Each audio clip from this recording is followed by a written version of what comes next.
Bueno, estamos viendo la conexión que puede haber en un circuito eléctrico y en este caso los tipos de circuitos básicos. Hemos visto hasta ahora la conexión de una resistencia. Le habíamos dicho entonces que teniendo una sola resistencia se haría de este tipo. La resistencia por un lado, la fuente de alimentación por otro.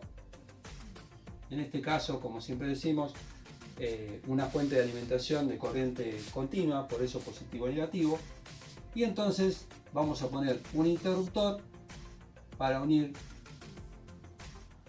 estos dos elementos y así tener un circuito básico eléctrico, donde tenemos una sola resistencia.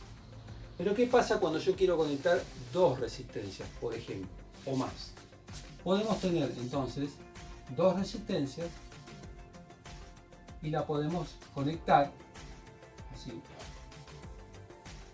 de esta manera. Por ejemplo, esta es una manera de conectar dos resistencias, que en este caso, este tipo de circuito nos indica que son dos resistencias conectadas en serie. ¿Por qué? Tenemos la resistencia, en este caso 1, y resistencia número 2. La resistencia R1 y la resistencia R2 están conectadas en serie, o sea, una a continuación de la otra. ¿Sí?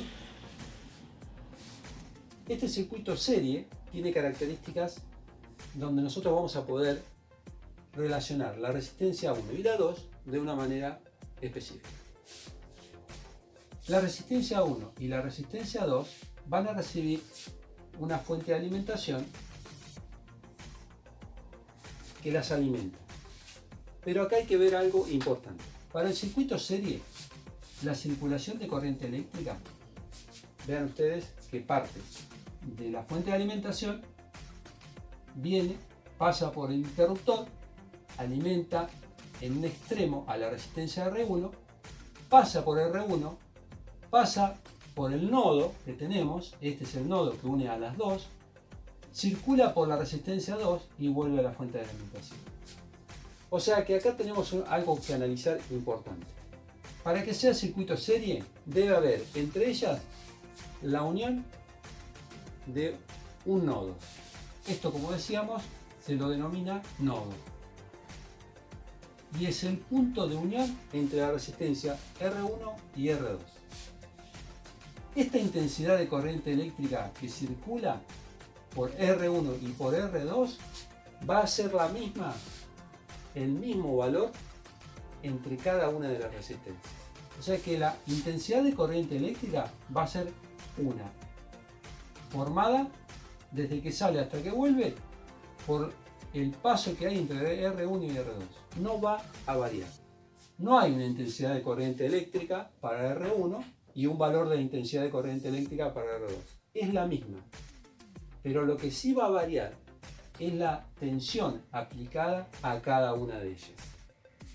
No es lo mismo la tensión que aplico entre R1 y R2 en estos dos puntos que la tensión que yo tengo aplicada entre R1 y entre los dos extremos de R1 y los dos extremos de R2. ¿Sí? O sea que acá vamos a tener una tensión 1 y acá vamos a tener una tensión sub 2.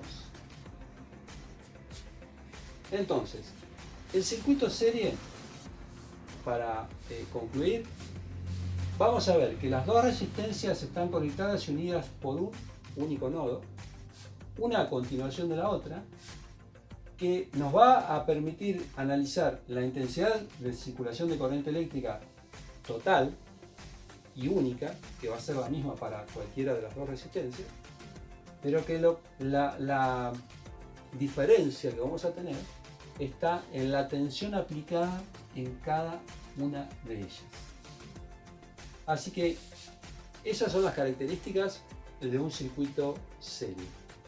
Después vamos a ver cómo calcular estas tensiones B sub 1 y B sub 2 y cómo, utilizando la ley de Ohm que habíamos visto, que dice que la resistencia es igual a la tensión sobre la intensidad de corriente eléctrica, vamos a poder hallar cada uno de estos valores.